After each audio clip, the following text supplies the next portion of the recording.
Bismillahirrahmanirrahim. Assalamualaikum warahmatullahi wabarakatuh.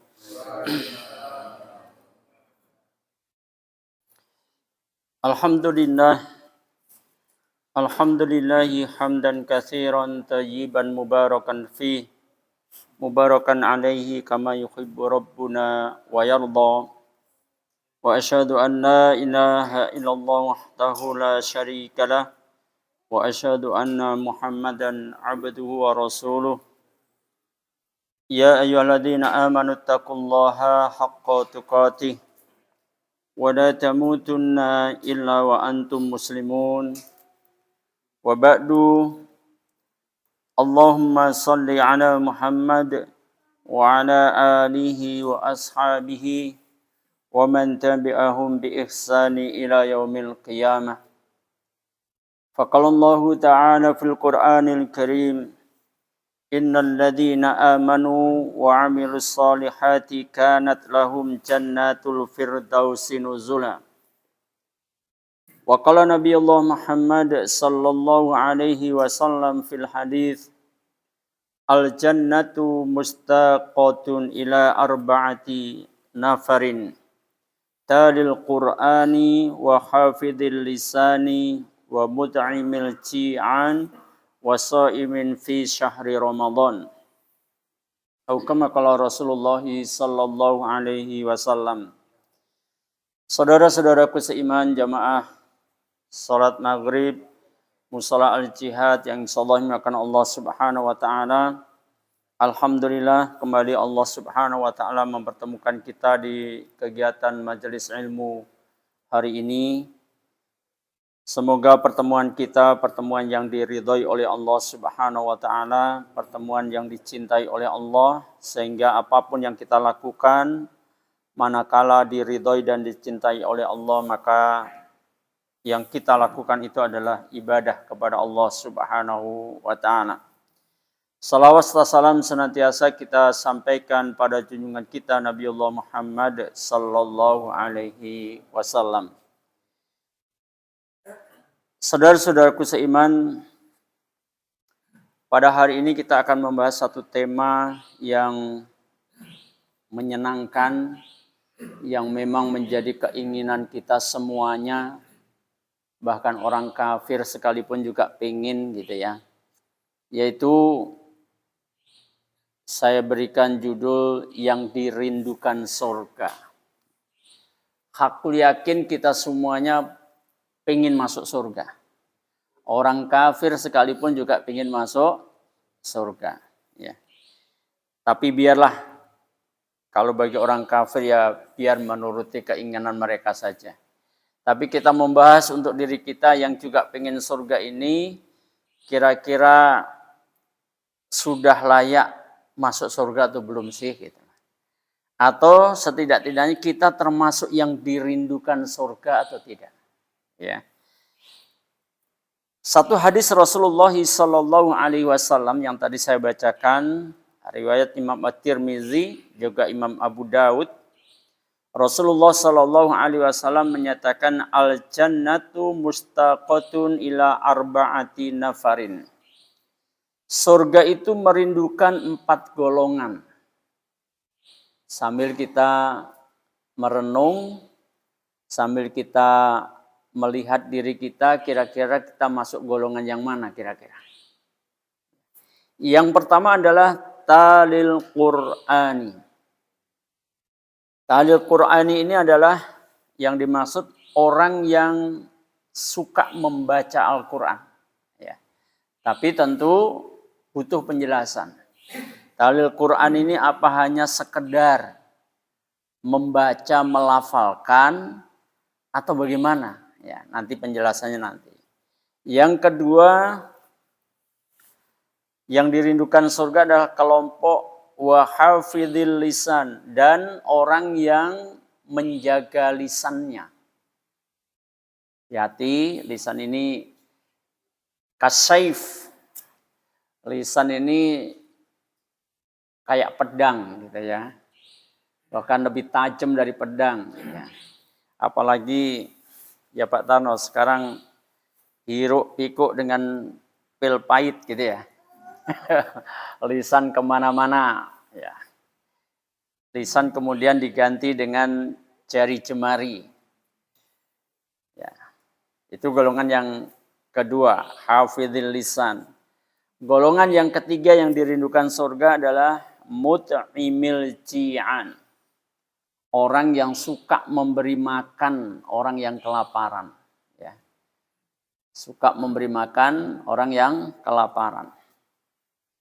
Sedangkan yang keempat, ini nih kayaknya yang keempat ini kayaknya kita masuk kayaknya gitu ya.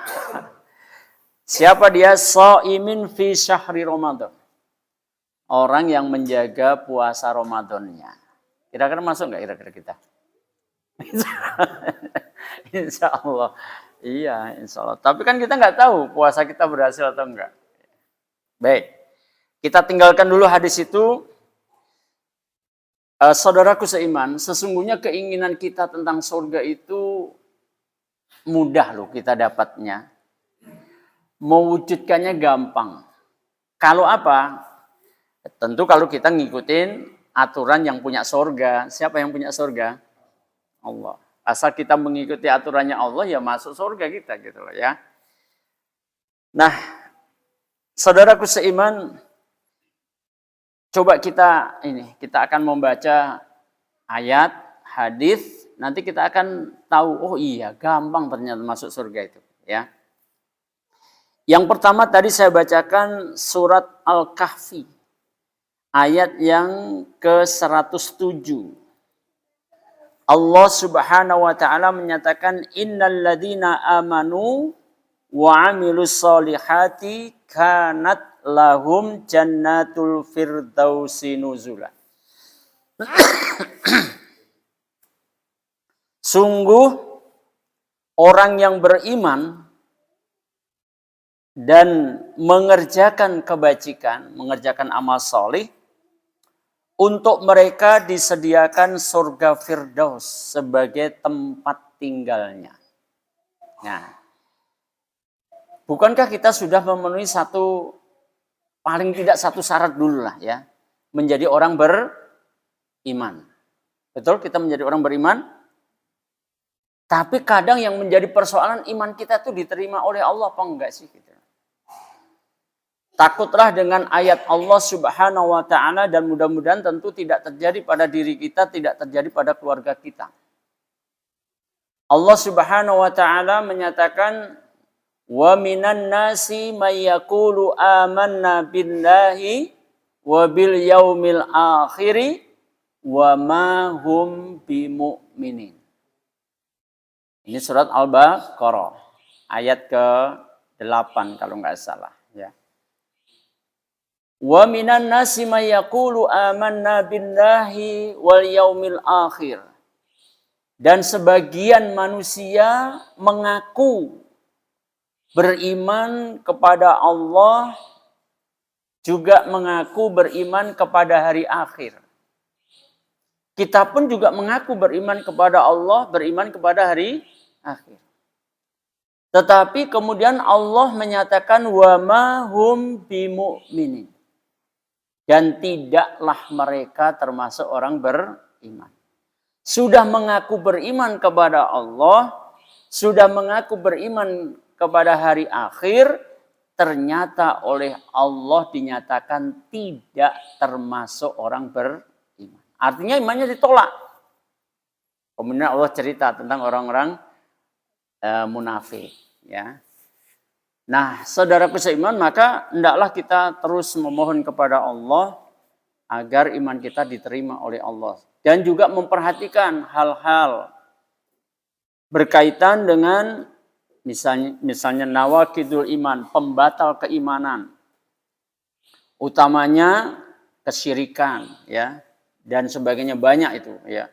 Setidak-tidaknya disarikan pembatal keimanan itu ada 10. Ya, ada yang menyatakan sampai 20, ya. Tergantung dari kitab yang mana yang mau kita rujuk gitu ya. Nah, saudaraku seiman yang insyaallah makan Allah Subhanahu wa taala, iman ini juga kalau nggak dijaga di kehidupan akhir zaman ini semakin rusak. Fitnahnya tajam banget. Ya. Makanya sampai Rasulullah Shallallahu Alaihi Wasallam ingatkan kita, badiru bi'amal, segala kalian beramal. Kenapa? Fitanan kaki to'il lailil mudlim. Karena akan datang fitnah yang fitnah itu seperti gelapnya malam, penggalan gelapnya malam. Ini sudah sering kali saya sampaikan ini hadis ini. Ya. Artinya gelapnya malam itu maknanya daya rusaknya hebat gitu loh. Daya rusaknya luar biasa. Seperti kondisi atau situasi malam yang gelap itu cenderung nggak enak. Ya. Suasananya nggak enak. Ya. Nah, saudaraku seiman ya. Kemudian Rasulullah menjelaskan yusbihu rajulun mu'minan wa yumsi kafiron. Fitnah itu kalau sudah datang menyebabkan seseorang yang pagi-paginya masih beriman, lihat ya. Pagi-paginya masih beriman, sore harinya sudah kafir. Ya. Wa yumsi mu'minan wa yusbihu kafiron. Sore harinya masih beriman, pagi harinya sudah kafir. Coba, daya rusak yang luar biasa. Dan ini kerusakan yang paling fatal sebenarnya. Lebih fatal dari ambruknya rumah. Kalau ambruknya rumah, sepanjang kita punya duit, kita masih bisa berusaha, masih bisa kerja cari duit, ya insya Allah bisa dibangun lagi kalau ambruknya rumah. Tapi kalau ambruknya iman, nah itu yang susah. Begitu ambruk pas mati lagi gitu. Waduh, celaka dah, ya. Makanya Masya Allah ya. Selalu kita mohon kepada Allah, Allahumma zidni imanan, ya. Ya Allah, tambah kuatkan imanku gitu ya. Nah, saudaraku seiman, ini fitnah apa? Coba, kita pasti akan mengatakan, oh iya betul, fitnah akhir zaman itu luar biasa. Ya. Yabi'u dinahu bi'aradi minad dunya. Fitnah itu wujudnya mereka telah menukar urusan agamanya dengan fitnah, dengan kesenangan dunia. Urusan agama ditukar dengan urusan dunia. Ya, dengan kesenangan dunia. Beberapa waktu yang lalu menjelang peringatan 17-an hari kemerdekaan kita, terjadi huru-hara di negeri kita, betul? Sampai MUI juga turun tangan, ya kan? Kira-kira jilbab itu urusan apa itu? Urusan agama atau urusan dunia? Yang jujur jawabnya, jilbab menutup aurat bagi wanita itu urusan agama atau urusan dunia? Urusan agama. Mengibarkan bendera urusan dunia atau urusan agama? Tega-teganya loh. 18 putri terbaik bangsa ini ya, yang sudah menutup auratnya hanya karena masuk camp pasukan pengibar bendera, diharuskan menanggalkan jilbabnya. Kalau nggak ada yang nahi mungkar, semua diem aja, ya langsung begitu terus. Ya alhamdulillah masih ada yang mau nahi mungkar. Masih ada yang mau peduli dengan keadaan itu. Protes sampai MUI juga protes. Akhirnya diralat. Ralatnya pun juga setengah-setengah. Terbukti setengah-setengahnya. Salah satu dari anggota Paskibra yang terpilih untuk memegang baki tempat bendera yang dikibarkan, dia anak Minang yang menutup aurat juga sebenarnya. Akhirnya diganti. Ya. Masya Allah. Itulah fitnah ya. Nah saudaraku seiman, banyak kalau fitnah urusan agama ditukar dengan kesenangan dunia itu banyak sekarang. Ya. Banyak. Ya. Kalau kita peta nih banyak. Ya. Maka iman juga harus dijaga. Insya Allah kita mudah-mudahan dikuatkan oleh Allah Subhanahu wa taala. Ditambah dengan wa amilus sholihat. Kita orang beriman, kemudian kita beramal salih.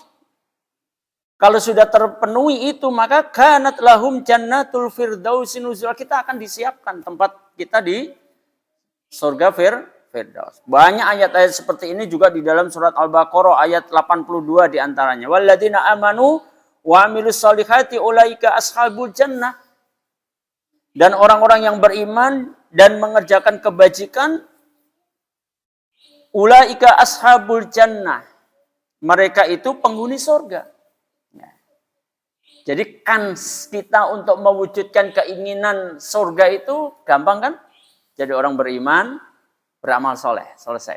Cuma amal soleh ini juga harus diperhatikan. Amal soleh bukan amal sembarangan. Semau kita. Enggak begitu. Namanya amal soleh itu ada tuntunannya. Kalau nggak ada tuntunannya bukan amal soleh namanya. Ya. Kalau nggak ada tuntunannya bukan amal soleh. Pasti itu. Makanya ketika Imam Fudhail bin Iyad rahimahullah ta'ala dalam menafsirkan alladzi khalaqal mauta wal hayata liyabluwakum ayyukum ahsanu amala. Ahsanu amala. Amal yang terbaik itu yang kayak apa? Kalau ikhlas dan benar. Ya. Ikhlas kita lakukan semata-mata karena Allah. Inna sholati wa nusuki wa mahyaya wa mamati lillahi rabbil alamin. Semua kita kerjakan lillahi rabbil alamin. Ya. Yang kedua harus benar. Nggak cukup ikhlas. Ya, nggak cukup karena Allah saja, tapi harus benar, harus ada tuntunannya. Baru itu namanya amal soleh. Amal yang terbaik itu. Ya. Ada tuntunannya dari Nabi. Kalau Nabi nggak ngajarin, ya berarti bukan amal soleh. Nah, sekarang banyak nggak yang kreasi seperti itu? Hah? Membuat kreativitas dalam beribadah. Sa'i, itu ibadah atau bukan? Sa'i, kalau kita haji, ya, umroh, ya. Sa'i itu ibadah kan? Amal soleh kan? Tapi ada kan orang Indonesia beramal soleh tapi baca Pancasila ketika sa'i. Ada loh itu. Coba. Ngerusak nggak itu? Ngerusak itu. Ngapain mesti harus nyampur-nyampur begitu ya? Ada lagi rombongan lain. Lagi sa'i juga. Kemudian nyanyi Hubul Waton itu. Cinta negeri itu. Masa Allah gimana coba? Ibadah lu dicampur-campur begitu lu ngapain gitu. Bu ya nanti no. Kalau pengen nyanyi nanti jangan ya Allah. Kreatif banget, kreatif tapi salah gitu loh ya. Masya Allah, semaunya sendiri. Nah, sekarang juga lagi ini nih, ngetren ini. Tapi sekarang agak mereda ya Pak Tarno ya. Yang punya pesantren, nama pesantrennya unik di Malang. Kiainya namanya Gufron. Dia mengaku bisa bahasa jin, bisa bahasa semut, bisa bahasa malaikat katanya. Bahkan bisa tawar-menawar dengan malaikat maut. Hebat banget ya orang ini. Hebat tapi hebat sesatnya tapi. Ya. MUI sudah menyatakan sesat dan menyesatkan. Ya, Allah. Tapi punya pesantren besar loh. Coba gimana? Orang-orang yang bahkan kemudian muridnya sampai membela kiainya itu. Kalau kalian nanti ditanya oleh malaikat mungkar nakir, kapan itu pertanyaan itu kira-kira? Kita akan berhadapan dengan malaikat mungkar nakir kapan? Kapan? Kalau sudah mati yang jelas, bukan masalah di kuburnya, Pak. Kalau orang mati tidak dikubur, kira-kira ditanya oleh malaikat mungkar nakir enggak? Ya, berarti bukan masalah di kuburnya kan? Kalau mati, karena kalau mati pasti akan masuk alam kubur, pasti. Walaupun dia nggak dikubur. Walaupun dia dimakan binatang buas, melaksanakan tugas gitu, masuk hutan, ketemu harimau dimakan binatang buas, terus nguburnya kapan? Ya nguburnya di perut harimau itu kan. Apa dia akan ditanya malaikat mungkar nakir kira-kira? Ya tetap ditanya. Orang dia mati itu masuk ke alam barzah. Kalau sudah mati kita masuk pindah ke alam barzah. Di sanalah kita akan ditanya. Di antara pertanyaannya adalah man rabbuka? Siapa Robmu? Siapa Tuhanmu? Jawabannya apa Pak kira-kira? Nah, lulus semua kalau jamaah sini sih. Tapi kata muridnya Gufron, kalau kamu ditanya malaikat mungkar nakir, siapa Robmu, siapa Tuhanmu? Jawab saja Gufron, selesai. Coba. Model apa nih? Sesat-sesatnya nih. Sesat tingkat Fir'aun. Ini kalau mau di-upload nih biar nih. Sesat tingkat Fir'aun. Mengakui kiainya sebagai Tuhannya. Kalau itu benar-benar akan dilakukan. Yakin gak akan selamat di alam barzah. Pentungin malaikat, iya. Masya Allah. Berani-beraninya gitu. Begitu loh. Ya. Nah, jamaah sekalian, ya. Itulah fitnah akhir zaman. Iman kalau nggak dijaga rusak. Amal soleh, masya Allah banyak banget. Ya. Tapi kita mudah-mudahan Allah terus dengan doa kita ihdinas siratal mustaqim dalam salat kita itu mudah-mudahan kita setiap saat terus diberikan hidayah oleh Allah sehingga kita berada di atas petunjuknya Allah Subhanahu wa taala ya. Akhirnya kita mencapai apa yang kita inginkan yaitu apa? Surga. Ya, itu dari ayat saja. Kemudian di hadis, ini hadis sangat terkenal ini, ya. Kullu ummati yadkhuluna jannah. Yakin kita kalau membaca sepenggal awal dari hadis ini, kita akan menyatakan bahwa masuk surga itu gampang. Dapat surga itu gampang. Kullu ummati yadkhulunal jannah. Setiap umatku, ini Rasulullah loh yang mengucapkan ya. Setiap umatku akan masuk surga.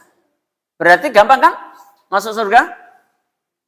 Berdasarkan hadis ini bagaimana supaya kita bisa dapat surga? Jadilah umat Muhammad sallallahu alaihi wasallam. Sampai mati tapi. Makanya seringkali kita diingatkan wala tamutunna illa wa antum muslimun. Dan matikanlah kami dalam keadaan muslim, ya.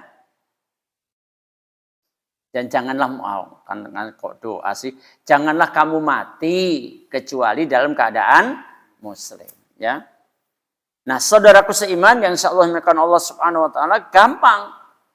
Tetapi untuk kullu ummati yadkhulunal jannah ini meskipun orang banyak semuanya pengen masuk surga, umat Muhammad dijamin masuk surga, ternyata Rasulullah menyatakan ilaman aba. Kecuali orang yang enggan, kecuali orang yang enggak mau masuk surga. Pengennya iya, tapi kenyataannya nanti kalau kita lihat dalam penjelasan Rasulullah, kita baru tahu pengen masuk surganya iya, tapi ternyata amalnya menunjukkan kalau dia enggak pengen masuk surga. Saya ulangi ya. Keinginannya masuk surga, iya. Tapi kalau dilihat dari amalnya, ternyata dia orang yang nggak pengen masuk surga sebenarnya. Ada nggak yang seperti itu kira-kira? Ya ada harus diceritakan oleh Rasulullah. Ya, ilaman abad tadi. Ya. Rasulullah sudah memberikan jaminan kalau menjadi umat Rasulullah Muhammad itu masuk surga. Tapi ternyata ada orang yang enggan, nggak mau, ya. Maka ini menarik pertanyaan. Memunculkan pertanyaan dari sahabat. Ya Rasulullah mayaba. Wahai Rasulullah siapa itu orang yang enggan itu siapa? Orang yang ogah. Orang yang aba. Orang yang enggak mau masuk surga itu siapa? Kan semua manusia pengen masuk surga. Kemudian dijelaskan oleh Rasulullah. Man ato'ani dakhalal jannah. Oh ternyata yang dijamin masuk surga tadi siapa? Rasulullah menyatakan ato'ani. Orang yang mentaatiku. Nah ini kan udah amal ini. Sudah mulai amal. Jadi kalau kita pengen masuk surga dan kita pengen mewujudkan keinginan kita itu, ya taatilah Rasulullah. Ya. Jangan mentaati yang lain. Ya. Taatilah Rasulullah. Kenapa kok ukurannya mentaati Rasulullah? Di ayat yang lain surat An-Nisa ayat 80 misalnya. Allah Subhanahu wa taala menyatakan may yuti'ir rasula faqad ata'ani. Faqad Allah. Maaf ya. May yuti'ir rasula faqad Allah. Ya. Siapapun yang mentaati Rasul, maka sungguh dia telah taat kepada Allah. Kan kita semuanya pengen disebut sebagai orang yang taat kepada Allah kan? Tapi apa bisa kita mentaati Allah itu semau kita? Bisa nggak Pak? Mentaati Allah tapi semau kita caranya. Bisa nggak Pak Mul? Berdasarkan ayat itu harus dengan jalan mentaati Rasul. Ya. Mentaati apa yang diajarkan oleh Rasulullah Sallallahu Alaihi Wasallam. Ya. Kalau kita sudah mentaati Rasulullah berarti kita terbukti mentaati Allah. Kalau sudah terbukti mentaati Allah, kira-kira kalau kita di akhirat, kita ditempatkan di mana kira-kira? Kok ragu-ragu gitu sih? Saya ulangi. Kalau kita mentaati Rasulullah, berarti kita mentaati Allah. Kalau kita sudah mentaati Allah, kira-kira kalau nanti di akhirat, kita ditempatkan di mana? Yang nempatkan kita siapa sih? Maliki Yaumiddin itu siapa? Maliki Yaumiddin itu siapa? Yang menguasai hari pembalasan itu siapa? Allah. Surga milik Allah, neraka milik Allah. Kalau kita sudah mentaati Allah, kira-kira kita dimasukkan ke neraka atau dimasukkan ke surga? Masya Allah. Ya. Ya, jadi rumusnya begitu. Kemudian mentaati Rasul itu juga sebagai bukti cinta kita kepada Allah. Aku yakin kalau ditanya semuanya, jangankan kita. Orang musyrik saja itu mengaku cinta kepada Allah. Di dalam surat Az-Zumar ayat yang ke-10. Surat Az-Zumar ayat yang ketiga. Di ayat itu ada kalimat ma na'buduhum illa liyuqarribuna ilallahi zulfa. Ini cerita orang musyrik ini, ya. Orang musyrik yang menyembah berhala, tapi perasaan dia dan dia ungkapkan dan kemudian ungkapannya ini dijadikan ayat oleh Allah untuk mengingatkan kita dulu modelnya orang musyrik itu kayak begini. Menghadap berhala, menyembah berhala, tapi dia menyatakan mana buduhum, kami tidak menyembah mereka. Dan berhala ini sekarang banyak berubah menjadi menyembah kuburan. Tapi tolong jangan salah paham ya.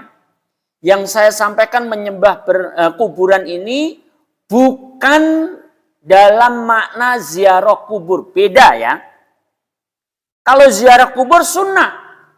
Disunahkan. Ini menyembah berhala. Meminta-minta kepada orang, menyembah kuburan.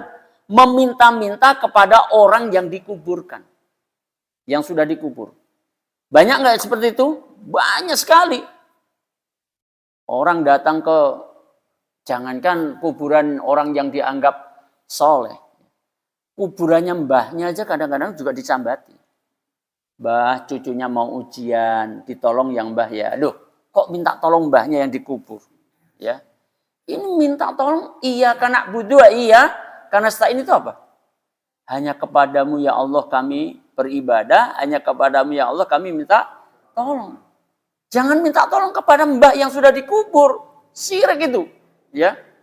Nah, banyak itu yang seperti itu. Ya. Dan sekarang lagi ngetren juga ini. Ya, ngetren juga bisnis kuburan orang soleh. Iya, kan banyak sekali Pak di Madura, di Jawa Timur dibongkar, dihancurkan semua. Karena ternyata zong itu ternyata. Nggak ada yang dimakamkan di situ. Tapi ditulis sih ini adalah kuburan, udah ditulis pakai Arab gitu loh, udah kuburannya orang soleh. Udah banyak yang ziarah ke situ. Kalau sudah ziarah kan ada kotaknya. Ada bisnis, Masya Allah. Tadi pagi saya di Al-Mutakin juga didatangkan seorang ustadz juga bicara tentang ini. Ternyata tidak hanya di Indonesia. Di Yordan juga banyak begitu. Di Palestina juga begitu. Ya, bisnis kuburan. Bahkan di Palestina itu katanya ada kuburannya Nabi Yusuf. Padahal Nabi Yusuf tuh wafatnya di mana? Di Mesir, betul. Loh kok kuburannya ada di Palestina? Gimana caranya itu? Bahkan di Palestina katanya itu kuburannya Nabi Musa itu ada 3. Loh, gimana nih? Yang benar yang mana? Coba nih, bisnis kuburan. Bahaya banget ini ya. Apa kata orang musyrik? Mana buduhum? Kami tidak menyembah mereka, coba. Terus ngapain itu? Illa liyuqarribuna ilallahi zulfa.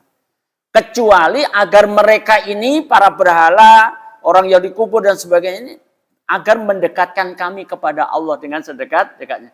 Jadi orang musyrik itu sebenarnya pengen dekat sama Allah juga, pengen masuk surga juga.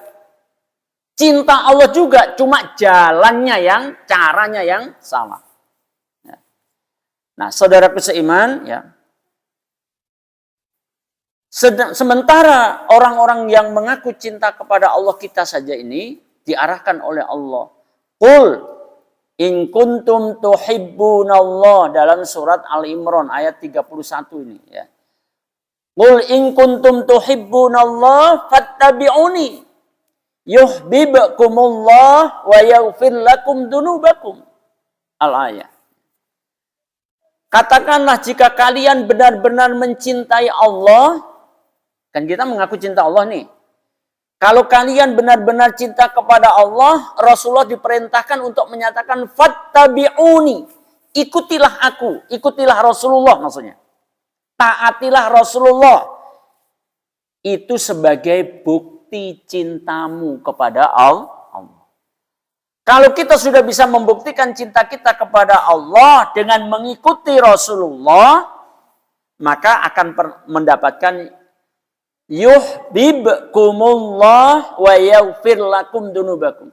Niscaya Allah mencintaimu dan Allah mengampuni dosa-dosamu. Kalau kita sudah membuktikan cinta kita kepada Allah dengan jalan mentaati Rasul, kemudian Allah mencintai kita, Allah mengampuni dosa-dosa kita, kira-kira tempat kita di akhirat di mana? Pasti di sorga. Kalau Allah mencintai kita, Allah mengampuni dosa-dosa kita. Gampang kan untuk masuk surga? Asal mentaati Rasulullah. Ya.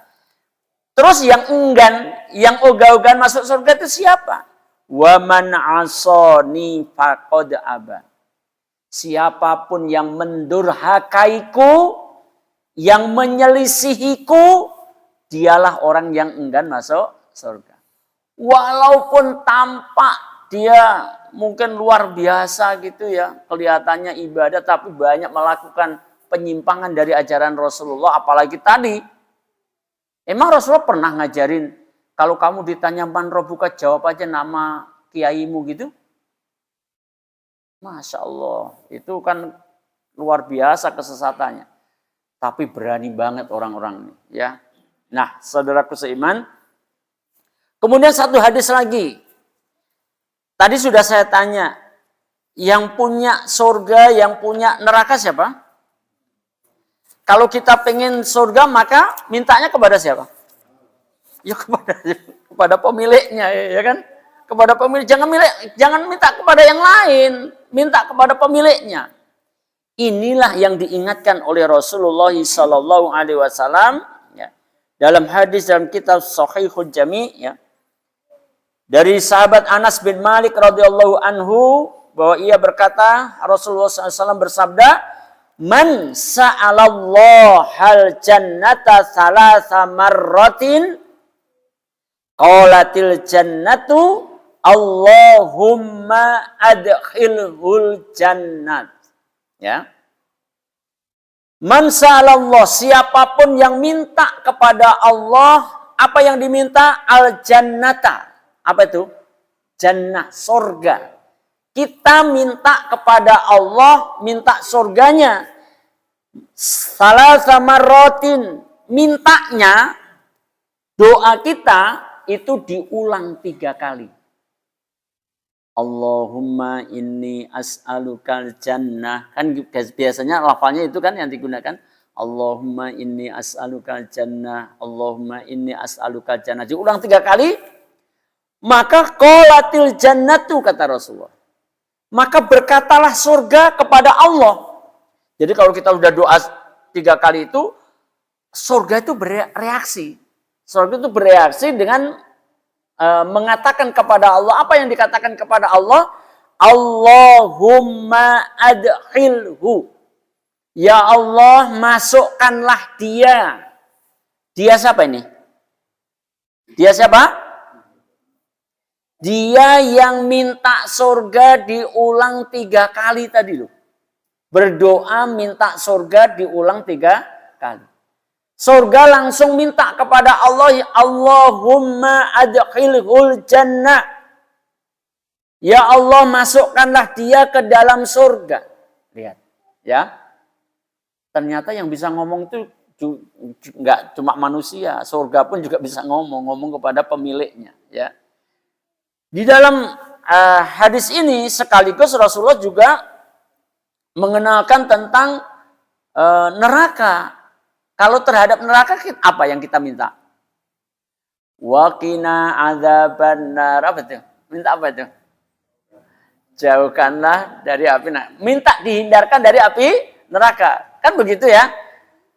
Kalau kita dulu membahas tentang sukses menurut Allah, dihindarkan dari api neraka dan dimasukkan ke dalam surga. Itu orang yang sukses. Ya.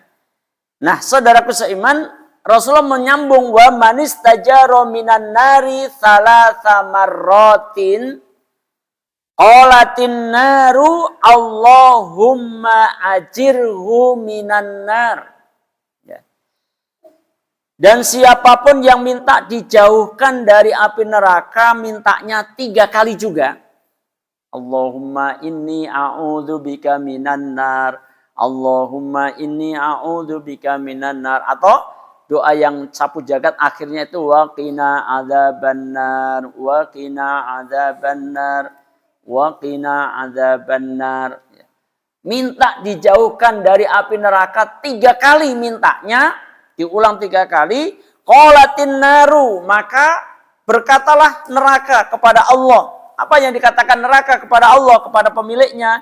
Allahumma ajirhu. Ya Allah, jauhkanlah dia, hindarkanlah dia. Dia siapa? Dia kita yang berdoa kepada Allah minta dijauhkan dari api neraka 3 kali tadi. Ya. Allahumma ajirhu minan nar.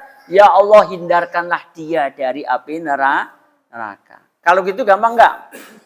Masuk surga, terhindarkan dari api neraka. Gampang, ya minta kepada pemiliknya. Tapi dibarengi tadi keimanan, amal soleh dan sebagainya. Nah, sekarang saya berikan semangat ini. Karena kalau di dalam majelis Sabtu pagi banyaknya ibu-ibu, sekarang banyaknya bapak-bapak. Biar tambah kenceng pengennya masuk surga. Ya, ini khusus bagi laki-laki dulu. Ya, nanti karena ada ibu-ibu cuma berapa orang itu nanti saya juga berikan semangat untuk pengen masuk surganya meningkat ya. Dengarin ini bapak-bapak ini ya. Dari sebuah hadis yang diriwayatkan dari Anas bin Malik radhiyallahu anhu bahwa Nabi SAW bersabda, yu'tal mu'minu fil jannati quwwata kadza wa kadza minal jima'i. Masya Allah ya. Qila ya Rasulullah awa yutiqu dzalik qala yu'ta quwwata mi'atin. Ya. Saya selesaikan satu hadis ini dulu ya baru azan ya. Rasulullah menyatakan yu'tal mu'minu fil jannati. Diberikan kepada laki-laki yang beriman yang sudah masuk surga. Apa yang diberikan? Quwata kada wa kada minal jima'i. Diberikan kekuatan sekian dan sekian dalam urusan jima. Terus ngerti kabeh kan jima? Halo? Kira-kira kekuatan kita di dunia jima seberapa? Tapi kalau kita sudah menjadi penduduk surga, kita akan dilipat gandakan kekuatan kita. Quwata kada wa kada minal jima'i. Masya Allah. Itu juga mengundang pertanyaan. Kemudian Rasul ditanya oleh sahabat, ya Rasulullah, awa yutiku dzalik. Oh Rasul, apakah kuat orang seperti itu? Nah, begitu ditanya seperti itu, Rasulullah malah menegaskan dengan kalimat yang jelas. Perlipatannya jelas. Apa itu? Yu'ta quwwata mi'atin. Kepadanya diberikan 100 kekuatan. Dalam urusan apa tadi? Dalam urusan jimat. Perbandingannya di dunia kalau dibandingkan dengan surga, kalaulah di dunia itu 1, maka kalau di surga kita bisa menjadi 100 kali. Masya Allah. Dalam urusan jimat. Ya, silakan Mas Yudi untuk adzan dulu ya. Sudah masuk kan? Ya nanti kita tambah dikit. Bismillahirrahmanirrahim. Alhamdulillahirabbil alamin. Allahumma shalli ala Muhammad wa ala alihi wa ashabihi wa man tabi'ahum bi ihsani ila yaumiddin wa ba'du. Saya tambahkan untuk semangat agar kita lebih lagi semangat mendapatkan surga ya. Berita tentang keadaan surga ya. Kalau tadi laki-laki diberikan tambahan kekuatan sekian dan sekian dalam urusan jima, kemudian dijelaskan 100 kali lipat tadi ya. Ada yang secara umum hadis riwayat Imam Muslim juga Imam Ahmad ya, dari sahabat Abu Hurairah radhiyallahu anhu, wa Rasulullah sallallahu alaihi wasallam bersabda, man yadkhulul jannata yan'amu wa la yab'asu la tabla thiyabuhu wa la yafna sababuhu. Siapa yang masuk surga akan selalu hidup senang dan tidak akan mengalami kesusahan. Pakaiannya tidak akan lusuh dan masa mudanya tidak akan sirna.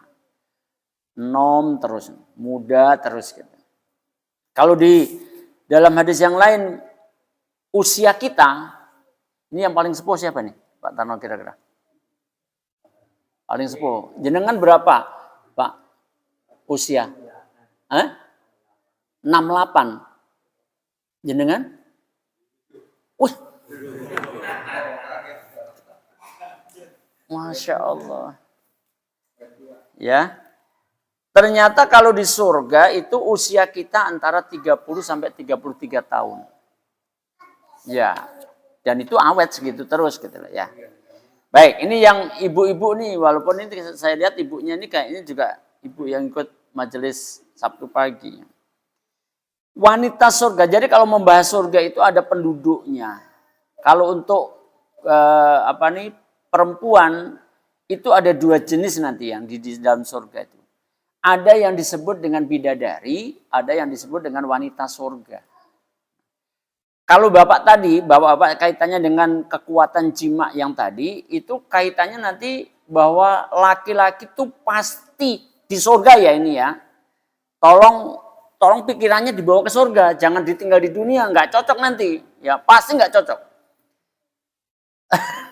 Ibunya yang di teras langsung nengok karena ingat Sabtu kemarin bahwa laki-laki itu kalau sudah masuk surga istrinya pasti banyak, pasti itu ya. Wes nggak usah angen-angen sekarang, sebenarnya masuk surga istrinya banyak pasti, istri kita banyak ya. Nah ini kaitannya dengan wanita sedikit kalau dalam bahasan siapa suamimu di surga dan sebagainya itu kita akan mengenal bahwa wanita surga itu adalah makhluk Allah yang berjenis kelamin perempuan dan dia pernah hidup di dunia. Ya, pernah hidup di dunia. Ya. Dia disebut kalau masuk surga sebagai wanita surga. Tapi kalau bidadari itu memang makhluknya Allah, diciptakan oleh Allah di dalam surga dan dia memang hidupnya di dalam surga, nggak pernah hidup di dunia dia. Ya. Tapi kalau wanita-wanita solihah yang pernah hidup di dunia kemudian dia masuk ke dalam surga menjadi wanita surga, maka dia akan menjadi lebih baik daripada bidadari. Oleh sebab wanita surga itu lebih baik daripada bidadari, maka suami-suami ini walaupun istrinya banyak, ada yang dari wanita surga, ada yang bidadari-bidadari. Kalau sekarang Bapak disuruh milih istri Bapak yang sekarang atau milih bidadari kira-kira? Enggak. Orang enggak ada orangnya ini jawab aja jujur, kenapa sih? Kalau saya juga jawab pilih bidadari. Kalau sekarang ya. Kan kalau sekarang aku tadi nanya. Cuma ingat. Kalau wanita itu sudah menjadi wanita surga, berubah keadaannya menjadi lebih baik daripada bidadari. Kalau sekarang kita milih bidadari, tapi kalau kita sudah masuk surga, kita akan dicenderungkan kepada wanita surga, bukan ke bidadari. Masya Allah. Bahkan wanita surga itu, ini yang jilbab apa nih, kerudungnya hijau nih, calon wanita surga, atau yang sana hijau tua, Mbak Alfi, ya. Menjadi wanita surga karena dia lebih baik dari bidadari, nanti statusnya pun juga dirubah menjadi ratunya bidadari, diberikan hak oleh Allah untuk memerintah bidadari dan sebagainya. Wah, hebatnya wanita itu begitu, wanita surga. Tapi wanita surga ya, bukan wanita dunia, wanita surga. Nah, di dalam hadis ini kaitannya dengan wanita surga itu Rasulullah menyatakan walau annam ra'atan min ahlil jannati at-tala'at ila ahlil ardi la'adha'at ma bainahuma wala mala'athu rihan wala nasifuha ala ra'siha khairun minad dunya wa ma fiha. Dan sekiranya ada wanita surga, dia punya keinginan untuk menampakkan at-tala'at ilal ahli ardi. Dia pengen menampakkan dirinya kepada penduduk bumi. Maka apa yang terjadi? Maka cahayanya akan memenuhi muka bumi. Wanita surga itu seperti itu. Tidak hanya itu, bahkan wanginya wanita surga ini cuma satu wanita ya. Wanita itu wanginya akan memenuhi muka bumi. Masya Allah. Dan wanita yang akan masuk surga tentu wanita yang soleh. Wanita yang soleh tentu yang menutup aurat. Makanya bahasanya penutup kepalanya wanita surga. Kalau wanita-wanita solehah itu juga menggunakan kerudung, menggunakan jilbab, menutup kepalanya. Masuk surga di sana juga menutup kepalanya. Nilainya penutup kepala wanita surga itu khairun minad dunya wa ma fiha. Lebih baik daripada dunia dan isinya. Sekarang saya nanya, kerudung istri Bapak kira-kira satu lembar harganya berapa? Ada yang 500.000 kira-kira satu piece, satu lembar. Bukan. Yang istri jenengan, jangan ngomong yang artis. Ya. Istri jenengan pernah belikan kerudung satu lembar 500.000. Kerudungnya tok. Belum. Paling juga 103. Ya. Orang saya juga udah nanya ke ibu-ibu. Jadi saya tahu. Nah, ibu rahmatullah, itu kalau di dunia. Tapi kalau sudah masuk surga ternyata kerudungnya lebih baik daripada dunia dan isinya. Masya Allah. Nah, saudaraku seiman, dari beberapa hadis yang terakhir tadi, menambah semangat kita untuk pengen masuk surga. Tapi sinkronkan paskan antara keinginan dan amal. Mentaati Rasulullah Sallallahu Alaihi Wasallam kuncinya. Menjadi orang beriman dan beramal soleh juga kuncinya. Ya. Kemudian yang ketiga tadi, minta surga kepada pemiliknya. Cara mintanya berapa kali tadi? 3 kali. Maka surga akan minta kepada Allah, masukkanlah dia ke dalam surga. Ternyata saya belum sampai pada penjelasan tentang 4 golongan yang tadi saya sebut di awal. Ya, mudah-mudahan nanti pertemuan yang akan datang saya lebih detailkan siapa itu talil Quran, hafizil lisan, mut'imil ji'an, dan juga shaimin fi syahri Ramadan. Siapa saja itu? Mudah-mudahan kita semuanya termasuk yang dirindukan surga. Juga termasuk keluarga kita, bagian dari hamba-hamba yang dirindukan surga. Wallahu a'lam bishawab. Barakallahu fikum. Akhiru da'wan alhamdulillahi rabbil alamin. Sallallahu nabiyina Muhammadin sallallahu alaihi wasallam. Subhanakallahumma wa bihamdika asyhadu an la ilaha illa anta astaghfiruka wa atubu ilaik. Wassalamualaikum warahmatullahi wabarakatuh.